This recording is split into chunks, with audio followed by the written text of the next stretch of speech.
Nuestro saludo fraternal a todos los que nos van a acompañar en esta charla hoy. El tema está en el Evangelio según el Espiritismo. Se llama la parentela corporal y la parentela espiritual, que está dentro de la propuesta del tema que fue anunciado. E Allan Kardec ha inserido este comentário, que é de ele, em Evangelho segundo o Espiritismo, dentro de uma proposta que é encontrada em el Evangelho de Jesus, em que há a pergunta que Jesus hace a aqueles que estão a seu alrededor: ¿Quién es mi madre y quién son mis hermanos?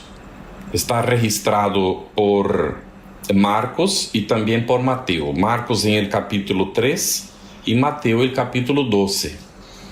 Creo que todos se recordarán del pasaje, ¿no? Pero vale aquí retomar para que podamos entonces examinar por que Allan Kardec ha inserido esta questão de la parentela corporal e espiritual dentro de este assunto.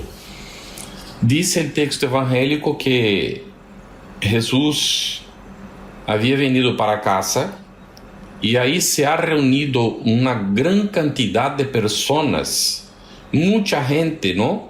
Y ellos siquiera podían comer, no podía hacer su comida porque había muchos ahí, ¿no? Bueno, sabiendo que él estaba ahí, sus parientes entonces vinieron para, según el texto, apoderarse de él. Pues decían entre ellos que él había perdido el espíritu. O sea, había una preocupación de la familia de que Jesús estuviera perjudicando la imagen familiar, porque hubiera perdido el espíritu y no sabía de qué hablaba. Bueno, entonces vino su mamá, estaba ahí afuera con los hermanos, y entonces estaban del lado de afuera y mandaron llamar a Jesús. Bueno, primero vamos aquí. Algunos dicen que Jesús fue hijo único de María. María no hubiera tenido otros hijos. Y efectivamente no tenemos cómo confirmar estas cosas, pero en aquel entonces se llamaba hermanos los primos. Hasta hoy los primos directos son llamados primos hermanos. Y entonces se decía de los primos también hermanos. Especialmente se convivían, las familias a veces se convivían muy cercanas, ¿no? Y entonces ahí podría ser hermanos efectivamente hijos de José, o podrían ser primos. Pero esto no importa mucho, era familia. Lo que interesa aquí es que era familia.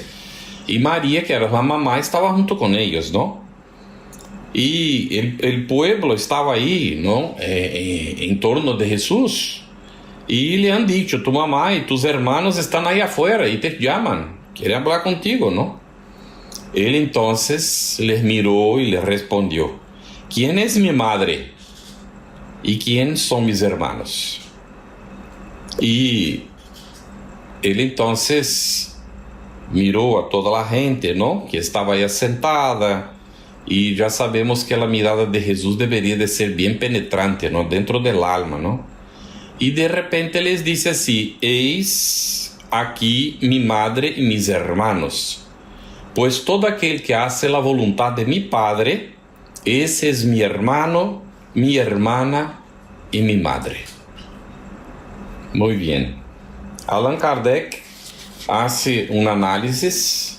Este es el ítem 5 del capítulo 14 del Evangelio según el Espiritismo, ¿no? Honrad a vuestro padre y vuestra madre.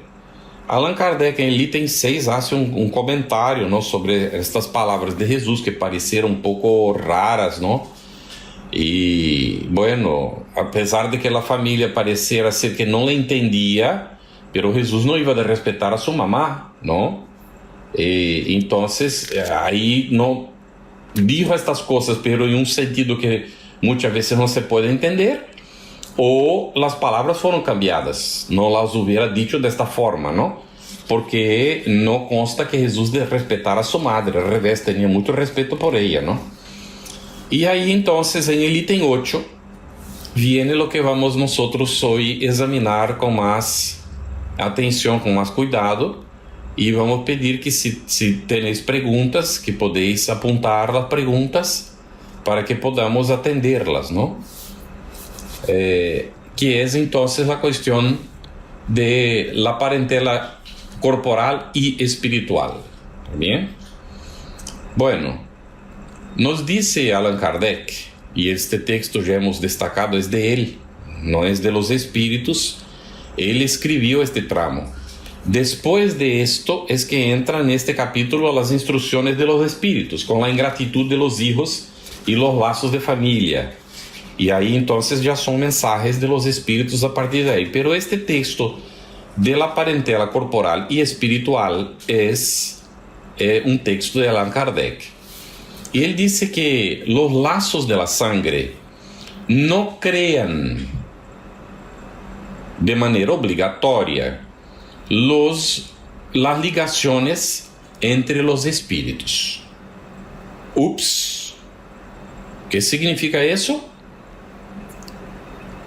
Bueno, él dice así: el cuerpo puede proceder del cuerpo, sí, cuando entonces se forma la familia o no en alguna circunstancia. El espermatozoide encuentra el óvulo y forma el ovo, el cigoto. Las células empiezan a multiplicarse, ¿no? Ahí el cuerpo ha procedido de estas dos células, que es el espermatozoide y el óvulo. Bien, pero el espíritu, que ya desde la concepción se liga a este cuerpo en formación, este no procede de los padres. No son los padres que forman el espíritu en los momentos de la concepción. Auxilian la formación del cuerpo, pero el espíritu ya existía antes. Esto es una diferencia muy objetiva que el espiritismo presenta en relación a la doctrina católica, que dice que el alma es formada junto con el cuerpo. En el momento de la concepción del cuerpo es que el alma es formado, según dice la Iglesia Católica. Y el espiritismo dice que es distinto de eso, que el alma ya existía antes, ¿no? Y que incluso Jesús refirió eso cuando hablaba con Nicodemo, cuando él dice que el espíritu sopla donde quiere, nadie sabe de dónde viene ni para dónde va. Es que no tenemos dominio de eso, estamos aquí encarnados y nuestra visión es muy limitada, ¿no? Y no sabemos de dónde procede el espíritu que va a ocupar el cuerpo, que se va a formar a partir del encuentro del espermatozoide y con el óvulo. No sabemos de dónde viene el espíritu. El hecho es que el cuerpo va a proceder entonces de las células paterna y materna, pero el espíritu, este no procede ni siquiera del padre ni de la madre, ni de otro espíritu. Es, por lo tanto, un ser que ya existía antes de la formación del cuerpo. Esto es lo que nos dice Allan Kardec. Y él dice, ¿por qué quiere decirlo? Porque lo creía Kardec, que era así. No, él llegó a esta conclusión por la enseñanza de los espíritus. Y nosotros hoy tenemos esto como una realidad patente. Ya entre los espiritistas no se cuestiona eso, porque esto es obvio, es algo así, bueno, que se acepta porque es obvio. Pero si vamos hacia atrás, vamos a encontrar referencias a esto desde Sócrates y Platón, antes de Cristo. En las enseñanzas más primitivas, ya esto era enseñado, por lo menos a los iniciados, ¿no?, de la existencia del espíritu. Bueno, entonces no es el padre ni la madre quien crean el espíritu del hijo. Ellos simplemente van a fornecer el involucro corpóreo, y esto ya es una gran cosa, ¿no? Es muy importante, y van a auxiliar en el desarrollo intelecto moral de aquel que será el hijo de los dos, de la mamá y del papá. Y esto con un objetivo, tiene un propósito: hacer el espíritu progresar. Muy bien. Aquí ya merece, ¿no?, examinar que hay una jerarquía que debemos de considerar. ¿Qué es más importante? ¿La ropa que vestimos o el cuerpo? Lógico que el cuerpo es más importante, porque la ropa la podemos cambiar por otra, tener otra ropa. Pero el cuerpo es más importante. Ahora, ¿qué es más importante, el espíritu o el cuerpo? Lógico que es el espíritu, ¿no? Que ya ha tenido no sé cuántos cuerpos y va a tener no sé cuántos otros. Así que el cuerpo es transitorio, pero ni por eso merece desprecio. Es un instrumento preciosísimo para el progreso del espíritu, y el cuerpo debe ser valorado en su debida dimensión, respetado por nosotros, para que entonces cumpla su función y el espíritu en él, utilizándolo, pueda hacer su progreso espiritual mientras esté encarnado. Pero vamos a elastecer un poquito, ¿no? Bueno, dentro de este capítulo, él va a terminar, ¿no?, hablando aquí de cuidar, ¿no? A ver, la ingratitud de los hijos. Ah, no es este, es otro que yo estaba estudiando, cuidar del cuerpo y del espíritu. Pero hay aquí en el Evangelio, ¿no?, una lección magnífica. Yo estaba estudiando esto porque ahora en el ciclo estoy siguiendo el estudio del Evangelio otra vez, ¿no? Porque voy cíclicamente terminando en la revista espírita, el año 1869, vuelvo al libro de los espíritus, siempre así. Ahí después el libro de los medios, el Evangelio, ahora estoy en el Evangelio otra vez. Y el capítulo que estoy estudiando ahora es el 17, Sed Perfectos. Y aquí está en la última lección de este capítulo 17, es cuidar del cuerpo y del espíritu. Yo me acordaba de haber visto cuando estaba estudiando y pensé que fuera en la preparación. Entonces es necesario respetar el cuerpo y cuidarle para que cumpla su función, ¿no? Pero vamos a elastecer un poquito para poder comprender, ¿no?, que los que encarnan en una familia, sobre todo como parentes más cercanos, ¿no?, son la mayor parte de las veces espíritus simpáticos. ¿Qué significará eso? Que tienen simpatía, que se sienten bien unos con otros, que tienen identidad de gustos, de intereses. ¿Está bien? Bueno, y que están ligados por anteriores relaciones. Opa, ya han vivido juntos en otras encarnaciones o en el mundo espiritual. ¿Está bien? Y entonces, que se expresan este tipo de simpatía, ¿no? Se expresa por una afección recíproca, porque ellos tienen una ligación anterior y mientras están reencarnados juntos, tienen afecto, tienen cariño unos por otros, ¿no? Y esto se va a revelar en la vida, en las relaciones dentro de la familia, con las personas con quienes conviven, ¿no? Bien, pero también puede ocurrir, nos dice Allan Kardec, de que dentro de una familia reencarnen también espíritus que son completamente extraños.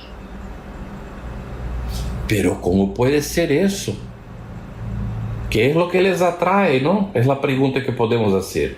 ¿Por qué vienen estos seres, no? Son extraños unos a otros. ¿Cómo van a reencarnar la misma familia? Están alejados entre sí muchas veces también por antipatías igualmente anteriores. ¿Está bien? Bueno, y ahí esto se traduce en la tierra en un mutuo antagonismo están dentro de la misma familia, pero no se soportan, no se sienten bien, y que entonces esto les va a servir de provación. Ay, ay, ay, ay, ay, ay, ay.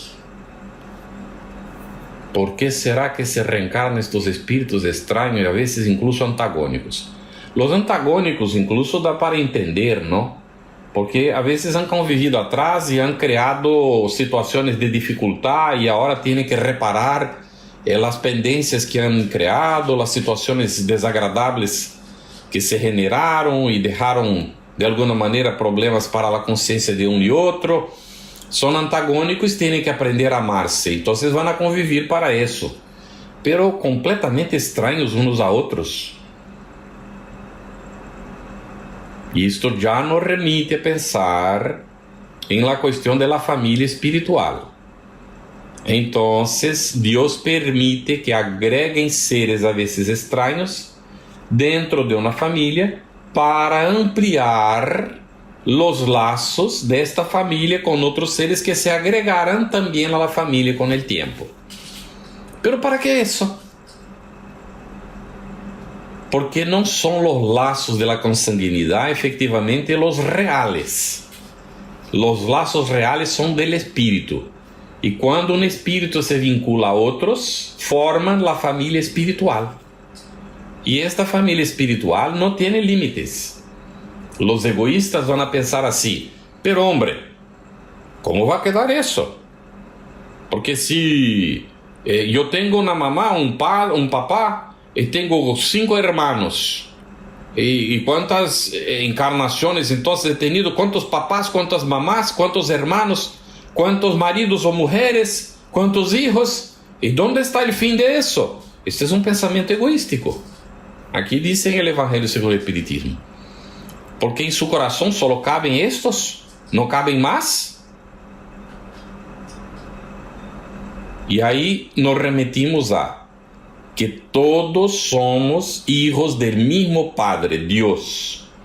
Por lo tanto, somos todos hermanos. Y nosotros en nuestro corazón tenemos espacio para todos. Es el egoísmo que no nos deja ver eso. Pero a la medida en que avanzamos espiritualmente, en que avanzamos en el aspecto intelectual, en el aspecto moral, a la medida en que ampliamos nuestro horizonte, nuestra capacidad de entender la realidad espiritual, vamos observando que los lazos de la consanguinidad son transitorios si no hay afecto espiritual entre las criaturas. ¿Está bien? Bueno, entonces él dice: no son los lazos de la consanguinidad los verdaderos lazos de la familia, y sí los lazos de simpatía, de la comunión de ideas, los cuales prenden los espíritus antes, durante y después de las encarnaciones. ¿Está bien? Más allá de esta existencia. Entonces, de esto podemos deducir que a veces nacidos 2 seres de los mismos padres o de padres diferentes, ellos pueden ser más hermanos por el espíritu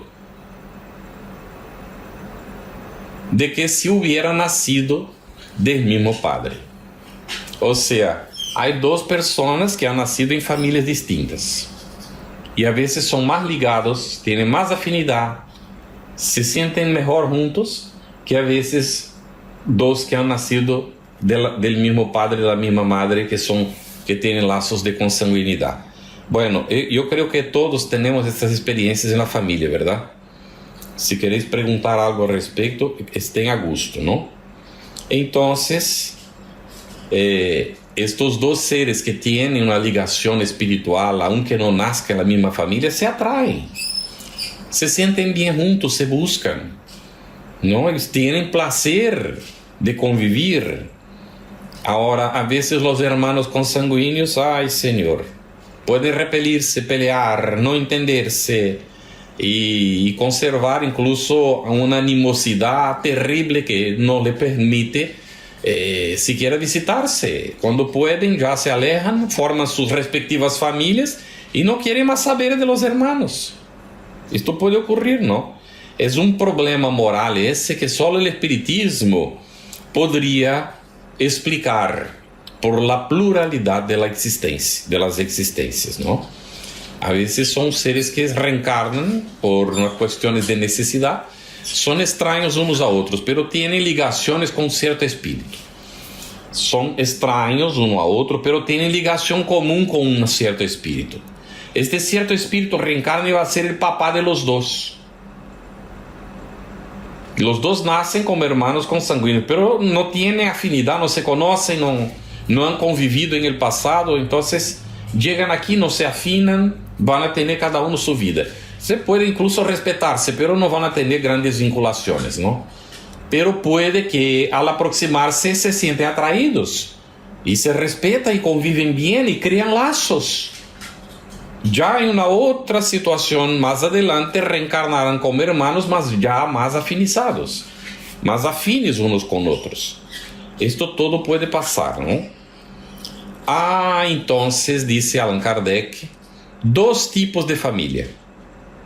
Hay dos tipos de familias: las familias por los lazos espirituales y las familias por los lazos corporales.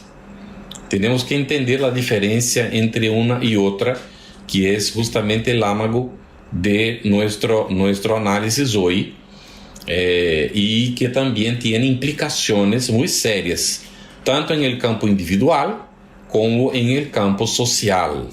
Muy bien. El hecho es que los lazos espirituales, cuando hay los lazos espirituales, las familias se fortalecen por la purificación de sus miembros, ¿no? Y se perpetúan en el mundo de los espíritus. Y esto va a ocurrir por las diversas migraciones de los espíritus que son afines en las diversas encarnaciones, etapas reencarnatorias, reencuentros en el mundo espiritual, que van fortaleciendo estos lazos que ya existen entre estos seres que se ligan, ¿no?, espiritualmente unos a otros. Pero si la ligación es simplemente por los lazos corporales, y ahí vamos entonces ya a ampliar también un poquito por qué se ligarían dos seres simplemente por lazos materiales. Vamos a decir la pareja. ¿Por qué la pareja solo puede formarse simplemente por lazos corporales? ¿Por atracción física? ¿Por dar demasiado valor a la belleza corporal? ¿Por intereses de posición social, de riqueza, ¿no? ¿Por ambición? Pueden ligarse los seres por ambición. Simplemente por intereses sensuales. Se siente atraído sexualmente por otra persona y se liga a ella y tal, ¿no? Y puede formar familia por eso, ¿no? Entonces, son los lazos corporales. Estos son frágiles, como la propia materia, ¿no? Y se extinguen con el tiempo. Muchas veces, incluso, se disuelven moralmente antes mismo de terminar la existencia actual. O sea, ocurren las separaciones. Y ahí entran las implicaciones sociales, porque vienen repercusiones para la sociedad dentro de eso. Y aquí me gustaría examinar un poquito, ¿no? Vamos a ver. Las personas que no entienden el valor de la familia espiritual y que son muy sensuales, personas muy sensuales normalmente dan mucho valor a las cosas materiales, ¿no? Les gusta alimentarse de lo mejor, dícese así, comer bien, ¿no? Les gusta los placeres del mundo. Entonces, no entienden bien qué es respetarse a sí mismo, ¿no? Entonces se entregan a aventuras, vamos a decir así. Les gusta el placer momentáneo, ¿no? Con uno y otro. Y dice que esto es de su libertad, nadie tiene nada que ver con esto. Y es verdad, nadie tiene nada que ver con eso. Es porque es una elección de la persona, ¿no? Y la persona puede elegir así, y así convive con mucha gente, ¿no? Algunos incluso forman grupitos sociales y se revesan entre ellos, ¿no? Sexualmente hablando, ¿no? Y viven hasta este hedonismo, vamos a decir, por el placer del campo material, sin mayores responsabilidades o preocupaciones, ¿no? No están muy preocupados con otras cosas, además de gozar y convivir bien y tener sus momentos de placer. Bueno, aquí hay que dejar claro, nosotros, si no concordamos, tenemos que respetar, porque es de la elección de cada uno, ¿no? Pero esto trae consecuencias, porque nosotros no fuimos creados para eso. No fuimos creados para eso. Estamos muy seguros, porque esto genera muchos problemas. Y André Luiz estudia esto con una cierta profundidad, ¿no? Diciendo de las esquizofrenias generadas por los desequilibrios en el campo sexual. Del individuo que no se siente satisfecho con los placeres que encuentra, o va cada vez buscando más. Es como una especie de droga, ¿no? De una dependencia que genera y que llega un momento que ya no satisface más. Y el individuo entonces va a buscar siempre placeres más, ¿cómo voy a decir? Más complejos, más difíciles. Y se va comprometiendo cada vez más, ¿no? Porque no entiende el significado del equilibrio de una relación donde la pareja se respeta. Y es por esto que en el libro de los espíritus Allan Kardec pregunta y los espíritus responden que el matrimonio es un paso en el progreso de la humanidad. Porque cuando el individuo contrae el matrimonio, asume la responsabilidad de respetar al otro ser, y el otro ser de respetar también a ese. Entonces hay respeto mutuo para la formación de la familia. Y esta energía que intercambian entre uno y otro es en todos los sentidos energía sexual, por la mirada, por el toque suave, por agarrarse las manos, ¿no? Por caminar uno al lado del otro, abrazaditos, ¿no? Esto es construcción y es un valor. Esto es el factor de equilibrio de la familia.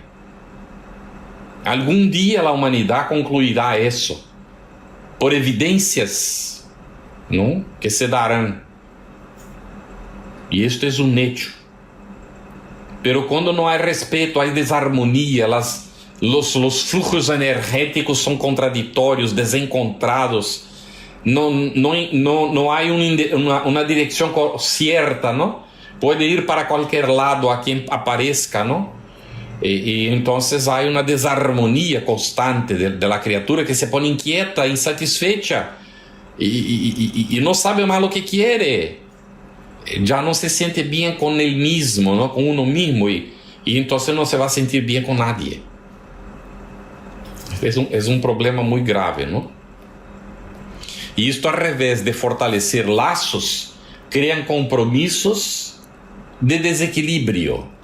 Estas criaturas tienen que encontrarse en el futuro para aprender a respetarse y no querer explotarse mutuamente para satisfacciones transitorias del campo material, pero aprender a construir el tesoro que está en el cielo, donde los bichos no comen. ¿Está bien? Entonces, una reflexión que vale mucho, ¿no? Hay gente que piensa así, pero nadie lo sabe, entonces yo lo hago y nadie se da cuenta. Entonces, o entonces mi mujer lo acepta, o a mi marido no le importa, ¿no?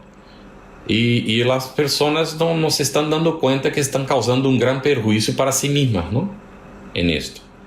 Pero claro que debemos de respetar, cada uno elige su camino, pero es nuestro deber aclarar. Cuando hay la oportunidad y hay interés de las personas de aprender, es nuestro deber aclarar. Entonces aquí lo hacemos tratando de la parentela corporal y la parentela espiritual. La parentela espiritual es sostenida por equilibrios energéticos, por intercambios energéticos equilibrados entre las personas que forman las familias corporales. Cuando no hay esta afinidad espiritual y no hay este intercambio equilibrado, entonces puede haber la disolución de los lazos mientras están encarnados. Y a veces el posponer de compromisos que no fueron solventados en esta encarnación, que quedarán pendientes para otras, porque no hubo en las personas el propósito o el esfuerzo suficiente para unas relaciones equilibradas que pudieran darles las condiciones de resolver las pendencias pasadas y construir para el futuro, ¿no? Intercambios de equilibrio que pudieran darles las condiciones en futuros reencuentros de construir cosas positivas en favor de los semejantes. Bien, muy bien. Bueno, fue lo que Jesús quiso dejar comprensible, dice Kardec, entre esta cuestión de la parentela corporal y la parentela espiritual, cuando él habló, ¿no? Aquí están mi madre y aquí están mis hermanos, por los lazos de espíritu, aquellos que estaban con él ahí, que tenían afinidad, estaban buscando el entendimiento del reino de Dios, mientras que afuera estaban los parientes consanguíneos, que no tenían condiciones de entender eso. Entonces los que estaban más interesados en las cuestiones espirituales tenían más afinidad con Jesús que aquellos otros que habían nacido en la misma familia, de la misma sangre, pero que no tenían estos mismos tipos de interés. ¿Está bien? Y entonces él dice que todo aquel que hace la voluntad del Padre, estos son los hermanos y las hermanas y los padres, los verdaderos. Bueno, Allan Kardec examina que havia uma hostilidade que os hermanos moviam, ¿no? em contra dele. Isto está relacionado em el Evangelho. Marco, em seu Evangelho, é muito objetivo em relação a isso, ¿no? E que eles tinham o interesse de apoderar-se de ele, ¿no? De quitarle del meio da gente, porque eles tinham vergonha de Jesus, não entendiam o que hacía ele. Imagínense, muitas vezes perdemos estas oportunidades, não temos em la família pessoas que estão atentas, estudando, não, tentando entender a realidade da lei divina e nós les ignoramos, não? Ou passa com nós, estamos intentando nós e temos familiares que não compreendem. Há que ter paciência e compreensão, né? A nós não nos cabe juzgar, nem tirar pedras, nem querer convencer aqueles que não estão preparados para. Há que ter paciência, não? E então Jesus estava ameaçado de ser sacado da sociedade por la própria família, porque, segundo eles, havia perdido o espírito. E que perder o espírito significar estar assim, não muito bem da cabeça, não? E então, quando eles chegam aí, Jesus, sabendo do sentimento que nutria neles, não? E então utilizou a oportunidade, como isso muitas vezes. Não era porque queria causar um demérito para sua madre, não? Pero aprovechou a oportunidade. E não consta que não hubiera atendido a la madre, não? A lo que ella queria e não fuera falar com ela. Não se sabe, não? Porque ele volvia à família periodicamente. Apesar de que, a partir do momento em que começou a tarefa, a missão, ele passou a muitas vezes estar na casa de Pedro, não? A passar a noite aí, estar com ele, e vivia muitas vezes na casa de Pedro, não? E, bueno, pero não significa que Jesus hubiera, hemos dicho já, desrespeitado a sua mamá. Não tinha de respeito por ela, não? Ele la respeitava.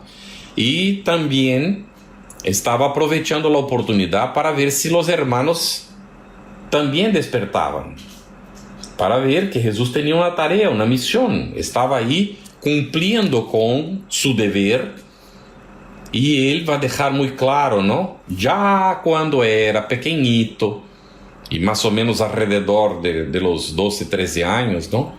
Y cuando él se queda ahí, la familia ya está volviendo y de repente perciben que Jesús no está y vuelve el papá y mamá y van a encontrarlo hablando con los sacerdotes. Y cuando es cuestionado por los padres, pero ¿por qué te quedaste y no viniste, no?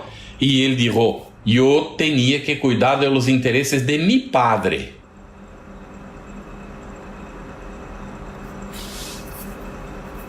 Reflexión, por favor. José no era el padre de él. ¿De qué padre estaba hablando? Lógico, todos sabemos, estaba hablando de Dios. Así que, al revés de seguir con la familia, ya ahí con sus 12, 13 años, al revés de seguir con la familia, se quedó para atender a los intereses de su padre.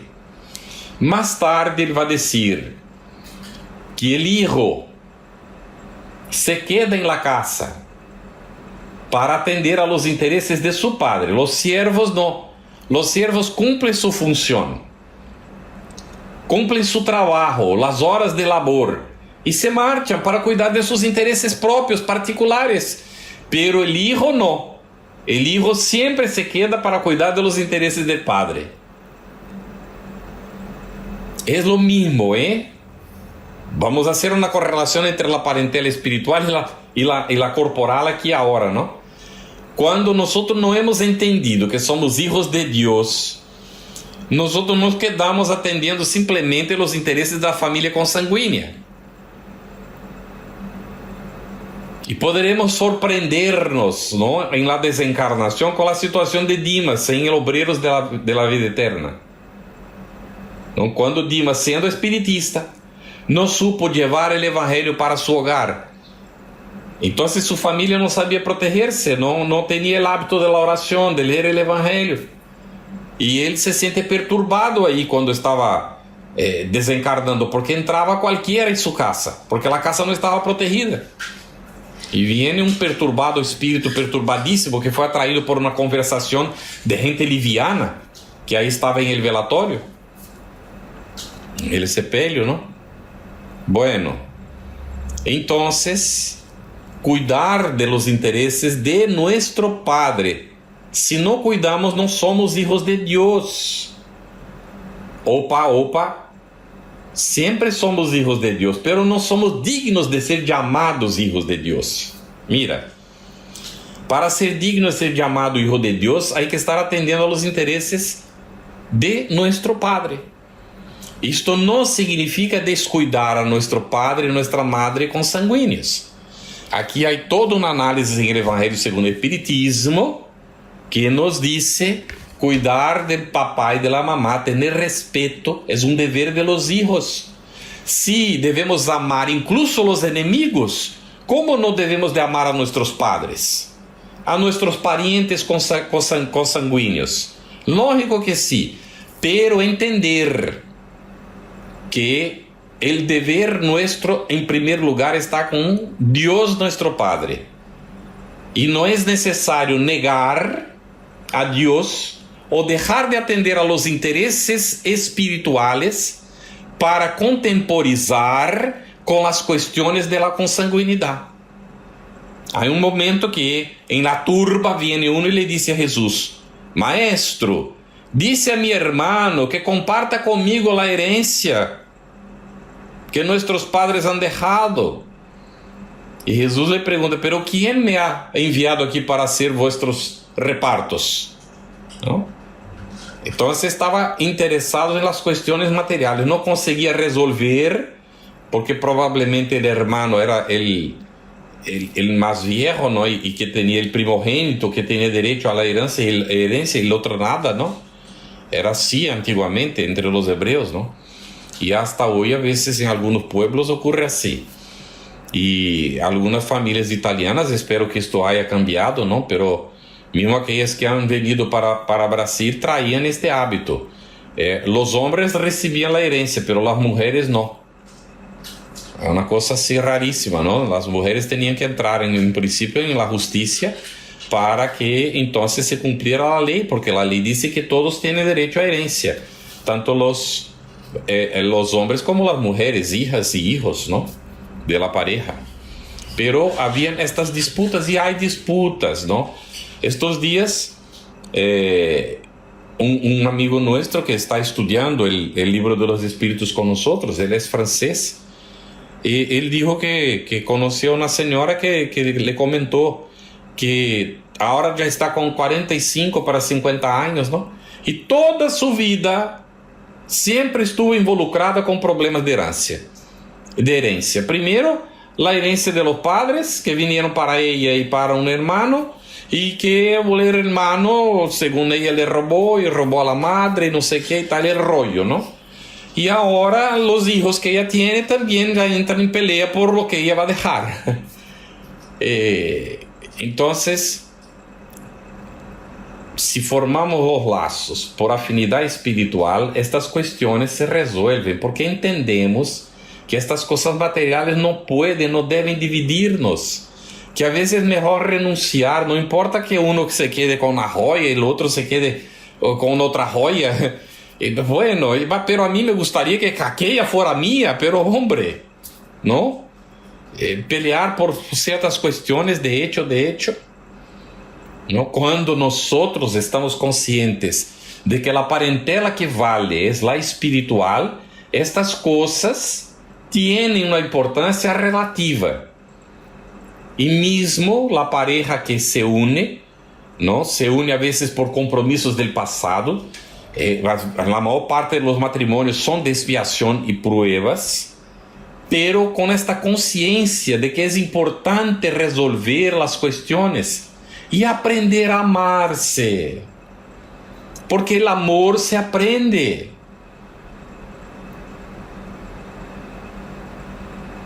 Conservar la familia, el respeto de unos por otros y transformar esta situación difícil ahora en un futuro de entendimiento, de paz, de tranquilidad por lo que se ha construido ahora, ¿no? A veces por renuncia mismo en ciertos momentos. Y aquí en el Evangelio según el Espiritismo hay un momento que dice así: es sabio callar para dejar otro más tonto que uno mismo hablar. A veces en la pareja es mejor callar, deja que el otro hable, gaste todo. Y a veces incluso en las relaciones con los hijos se da el mismo, ¿no? A pesar de que los hijos le deben respeto a los padres, pero a depender de cómo es la situación, deja gastar, deja hablar, deja calmarse de tanto hablar. Después, de repente, cuando está cansado, ya podemos razonar mejor, no entrar con ciertos análisis o ciertos comentarios que puedan traer un entendimiento. Ya hemos visto pasar muchas veces esto, ¿no?, en diversas familias. Cuando el paciente aguanta y espera pasar la rabia, ¿no?, el entendimiento se hace posible. Pero cuando uno está rabioso y el otro se deja contaminar, entonces se rompe incluso los lazos de la consanguinidad en estas situaciones, ¿no? Cuando si hubiera tranquilidad, la cosa pudiera entonces ser resuelta y fortalecer los lazos espirituales en las relaciones entre nosotros. Nadie reencarna sin una razón de ser. Nadie va a ser parte de una familia sin un objetivo. Dios es sabio. No nos pone juntos por azar, no. Nos pone juntos por necesidad que tenemos de estar juntos. Así que vale la pena considerar que aunque los lazos que nos unan en este momento obviamente sean más consanguíneos que propiamente espirituales, la razón de estar juntos es para fortalecer lazos espirituales, para que aprendamos a respetarnos unos a otros, a amarnos unos a otros, para que cuando entonces termine la relación obligada por los lazos de la consanguinidad, sigamos juntos voluntariamente, porque hemos creado lazos de afinidad, lazos espirituales. Nos concentramos entonces todos para agradecer a Jesus, el Divino Maestro, por el Evangelio que nos trajo, la buena nueva, el anuncio del reino de Dios, y por las enseñanzas sublimes que quedaron gravadas en los corazones de aquellos que con Él convivieron en aquel entonces y que después pasaron como han podido para el papel, para el pergamino, el registro de sus enseñanzas, de sus ejemplos. Hoy nos llegan estas lecciones magníficas que nos hablan de la familia corporal, de la familia espiritual, que nos dicen que todos somos hijos de Dios, que es Padre de todos nosotros, que nos habla de la necesidad del amor, de la comprensión, de la renuncia de uno mismo para el bien del semejante. Agradecemos, Señor, por la venida del Consolador prometido, el Espiritismo que nos aclara y nos presenta las lecciones de manera muy objetiva y que nos brinda de nuevo la oportunidad de aprender y vivir conforme la ley de Dios nuestro Padre. Agradecimientos por las familias que tenemos, por las familias que no tenemos, si estamos pasando por la privación en esta encarnación. Agradecemos por las luchas, las dificultades, los problemas, los desafíos que nos hacen crecer, desarrollarnos. Agradecemos, Señor, por la bendición del cuerpo de carne que nos brinda la oportunidad de la reencarnación. Agradecemos por los padres que tuvimos, por los hermanos. Agradecemos, Señor, por las familias y también por las privaciones por las cuales pasamos en todos los sentidos, que nos auxilia a madurar. Vibramos, Señor, pidiendo tus bendiciones de paz para todos nuestros familiares, que viven cercanos nuestro o no, aquellos que están encarnados y aquellos que ya han desencarnado. Pedimos, Señor, por nuestros compañeros con quienes sentimos afinidad, a veces no son consanguíneos, pero con ellos tenemos afinidad, oramos por ellos. Y oramos por aquellos que no logramos comprender, aquellos que no nos aceptan, que nos persiguen incluso, pero nosotros ya no, Señor, ya no. Ya no los queremos perseguir, no queremos comentar mal, queremos el bien de estos hermanos nuestros. Oramos por ellos, Señor. Oramos pidiendo paz para la familia espírita de todo el mundo. Oramos pidiendo protección y amparo para el congreso que se va a dar en Ciudad Real. Oramos por la Federación Espírita Española y oramos también por los hermanos que están haciendo el congreso en Calpe. Que ellos sean amparados y que puedan lo más pronto posible reaproximarse de la familia espiritual espírita en España. Oramos, Señor, rogando tus bendiciones para todos nosotros, para toda la humanidad, y que tu paz permanezca en nuestros corazones y en nuestros hogares. Gracias a Dios.